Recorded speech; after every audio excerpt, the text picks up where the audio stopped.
The army has been sold out. The enemies are inside, sitting in offices. They completely fucking block all communications. They give up addresses. They give up who needs to be killed, when and why. Swearing is allowed, so things are really bad. I've started wanting to leave this country, as soon as possible. Right now, I have only one question. What did I fight for? Russians are fools. For the first time, Russia is speaking out against the war. The voices are getting louder. Putin, yes, Kolya. How much longer are you going to rob us? Everyone is robbing us openly and brazenly. What happened? What's going on? You don't know? Is it me, or am I not getting something? Prices are going up for everything. Well, try to save money. Oh, it's some kind of nightmare. It's never enough for them because everything is stolen. You understand? Crooks and thieves. Crooks and thieves. There's no other way to call them. We've been hit with tribute from all sides. Vladimir Vladimirovich, can you tell us what's going on? Do you have any kind of plan about this? According to the plan. For what's happening to our economy, people should actually be put on trial. They're coming out against the Kremlin. We are not fucking North Korea, damn it. We're Russia, for fuck's sake. And against the war. Russia needs to be broken up. And that's it. All hell will break loose. For the first time, Russian soldiers are openly ready to go against the Kremlin. They openly say they don't understand what they're dying for. What are we even fighting for, anyway? If they're not paying us, not doing anything at all, what are we fighting for? We're losing people there. Right now, I have only one question. What did I fight for? The losses, they are definitely real. How many of our guys have fallen? For nothing. And besides the military, the rashists, this is sensational. Russian deputies are openly stating Putin is to blame. The goals of the so-called special military operation are, in principle, impossible to achieve, and Russia needs to capitulate. In order to immediately stop the war, Ukrainian deputies must share responsibility with President Putin for the failure of the special military operation. Russian fools. As long as the fighting continues, as long as the special operation goes on, the people endure. The closer peace gets, the more people will start voicing everything they've been holding in, and they've been holding in a lot, to say the least. There's panic in the Kremlin. They're afraid of a coup d'etat. We need to restore order. They're trying to make 1917 happen to us again. It's absolutely obvious. When we're one step away from victory, they're trying to shake us from within to blow up our country. Russia must be destroyed.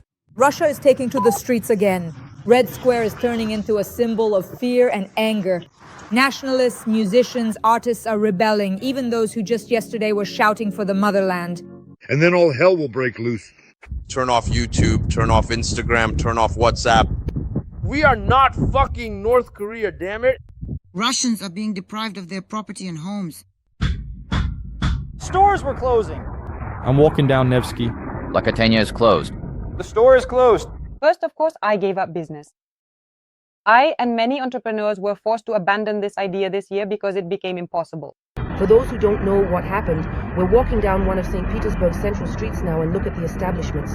Pizzeria. Absolutely. There is absolutely no one there. There's no one here either. This one is closed altogether. No one here either. Kolya. Period. A beastly question mark. That's it. Russia's economy is collapsing. There's no money. Businesses are shutting down. Stop this quiet bureaucratic execution. Just stop. Stop this. Vladimir Vladimirovich, if you would be so kind as to use your right in a more appropriate and effective manner. Protests have already totally swept across the country. The working class of racists. Because this VAT is nothing more than outright robbery of the people. How did we live in the Soviet Union without these predatory taxes? This is just patching holes in the budget at our expense, yours and mine. We must say no to the proposed raising of VAT, and no to any further increases to the recycling fee. I want to say something about these rallies. If our militia, or as it's now called, the police, can't do their job, can't handle things, then we men are ready to go out ourselves and defend our stability. Small and medium-sized businesses of racists are closing by the thousands. I am out of money, and we're closing the coffee shop on Chekhov. This is our last week of operation. We're ruined. I have to pay about $1.5 million in taxes every month. Right now, I'm really living in economy mode. I can see how much money is going out. I'm really worried.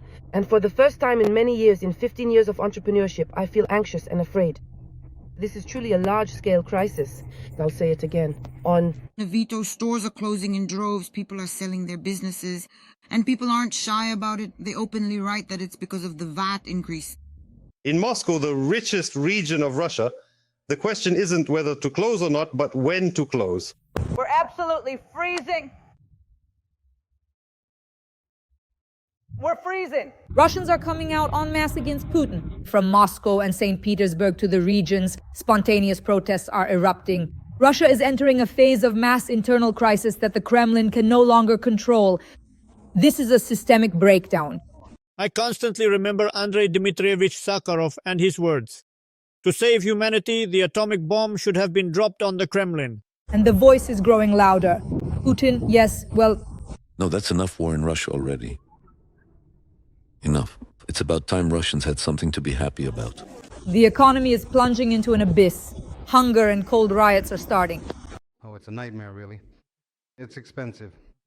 I love this cheese and everything about it. It was 169, now it's 269. That's up by 100 rubles, almost a 60% increase. Decent cucumbers are half $1,000. Since when did a cucumber and tomato salad become a delicacy here? Tell me, how has your life changed over the past 4 years? Oh, can I swear? So everything is really bad? I've started wanting to leave this country, like, as soon as possible. Well, basically, I'm saving on food. Prices for everything are going up. Tell me, please, what happened to movie ticket prices? Are you all going to be shocked by the price of coffee now? It's impossible. It's terrible. It's really expensive. And in Moscow, I came for cucumbers. Just look at these prices. 100 rubles. And this, I honestly don't understand why it costs so much. What even is this, huh? Question. What happened? What's going on? Aren't you aware? Is it just me who doesn't get it? While the Kremlin tries to freeze Ukraine with missiles and drones, right under Putin's nose, Russia itself is freezing. It's never enough for them because everything is stolen. You see, crooks and thieves. Crooks and thieves. There is no other way to call them. We were taxed from all sides. Vladimir Vladimirovich, tell us what's going on. Do you have any plan for this? According to plan? Food prices are rising. What's happening with food prices? What are we going to eat? Pasta with water? I'm just wondering, until what point will the products in stores become thinner and the price tags on them become thicker? Things I had to give up in 2026 because they became expensive. These cucumbers cost 330 rubles, not even per kilogram. Please explain to me what happened to movie ticket prices. What, are you all going to be shocked by the price of coffee now? This is impossible. It's terrible. It's very expensive. I came for cucumbers in Moscow. Look at these prices. 600 rubles. And this, I honestly don't understand why it costs so much. What even is this, huh? A question. What happened? What went on? Aren't you aware? Is it me or am I not getting something? As you know, Russia has its own definition. Russia is a country of growth, embezzlement, kickbacks, bribes.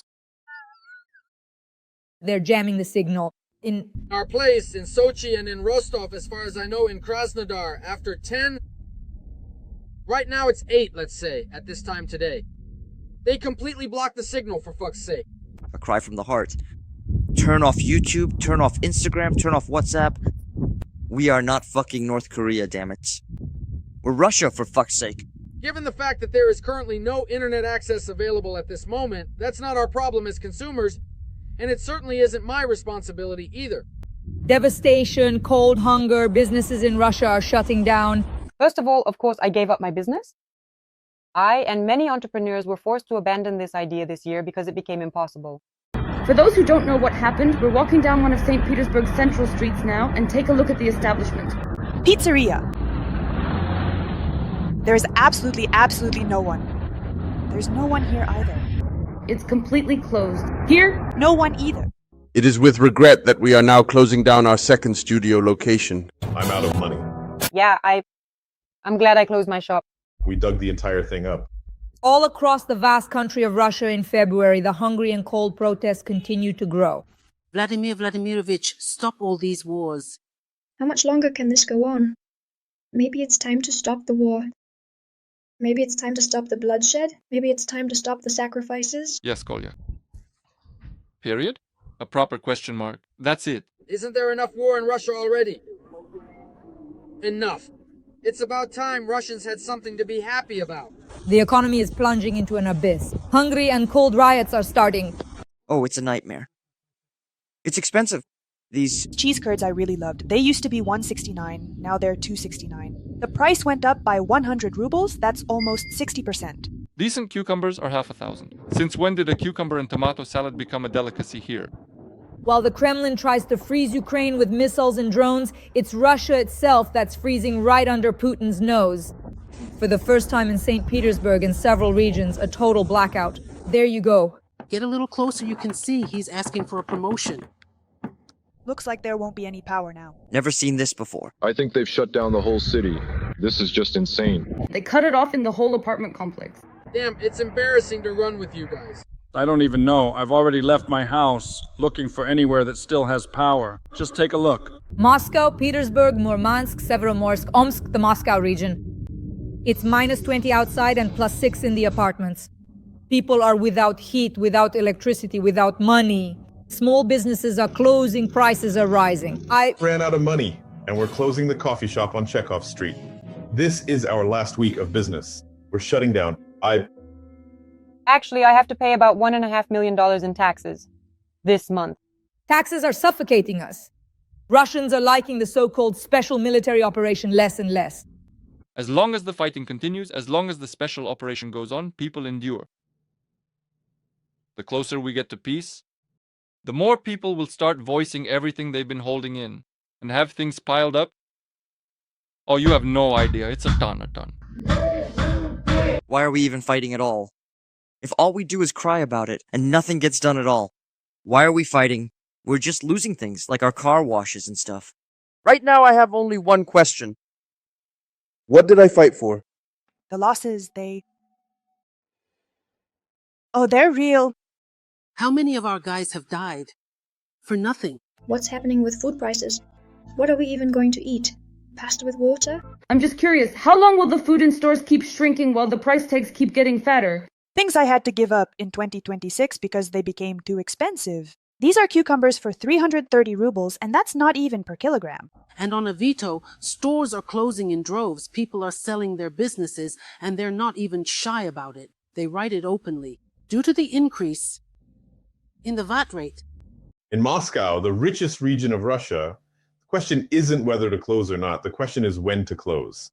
Russia is entering February not just with frost, but with an economic and utility catastrophe. And this isn't a collapse that happens overnight. It's a slow decay. And it's already begun. We have a small family business, a bakery. We fully understand that the country is in a difficult situation. We understand that raising taxes is a necessity. Give us money. Budget money.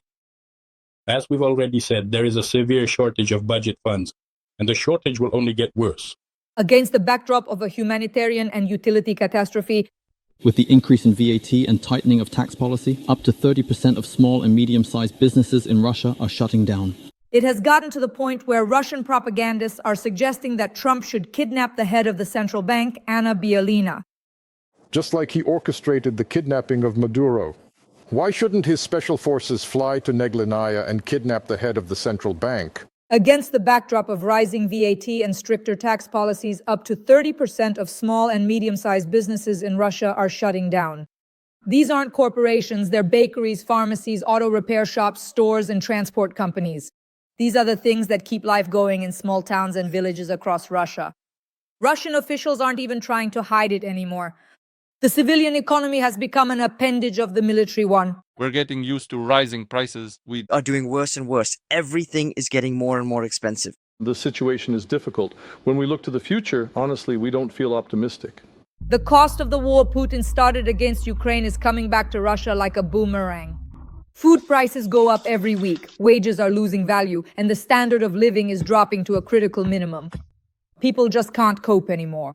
Mass protests are erupting across the regions because of prices and poverty. I was just out shopping for work, and honestly, I was totally shocked by the prices. What cost 250 to 300 rubles before New Year's is now over 500. What used to be just over 500 is now 1,000. The basic minimum is 2,800. And I honestly walked out with a half-empty bag. Well, Hey everyone, starting the new year 2026. My husband is at the store. Guess the total cost. All of this, how much do you think it came to? 3,000. Three grand. Hey, old man, did I sleep through something or what happened? When the hell did Max Fun start costing 500 rubles, huh? In the Kremlin, instead of solving problems, they panic, shutting down the internet, blocking WhatsApp and Telegram so Russians can't tell the truth about how they're living. The authorities are afraid of food riots because the economy is heading into the abyss. The price of bread is going up by 14 to 15% starting January 1st. Why? It's becoming painfully clear that there's simply not enough money. This year it's zero, or close to zero. Sometimes my hair stands on end. Doshirak used to be 54 rubles, now the exact same one is 73. That's 35%. Ritter Sport chocolate bar, it says here assorted, look, 99 rubles. The cheapest one I found is 199 rubles, so that's double a 100% increase. Look, Tula gingerbread used to be 44 rubles, now it's 49 rubles, and that's only 11%. All right, everyone, let's all switch to Tula gingerbread now. The very physics of the processes happening today indicate that our economy has been set back significantly today. Frankly, what is happening to our economy is something people should be held accountable for. And the war is devouring the country's last remaining resources. Russia is rapidly sinking to the bottom, and this is the direct cost of aggression against Ukraine. Yeah, what is even going on? And that's when the special military operation happened. Meanwhile, the Kremlin and Russian propagandists are all shouting in unison, justifying everything. Endure it, because that's the price of war. War? It's an expensive affair? War isn't free? Because we are all ultimately paying the price for this war, for this so-called special military operation. In reality, the country is plunging into a wild economic crisis, into that very same stagflation. Yes, and all of this will end badly.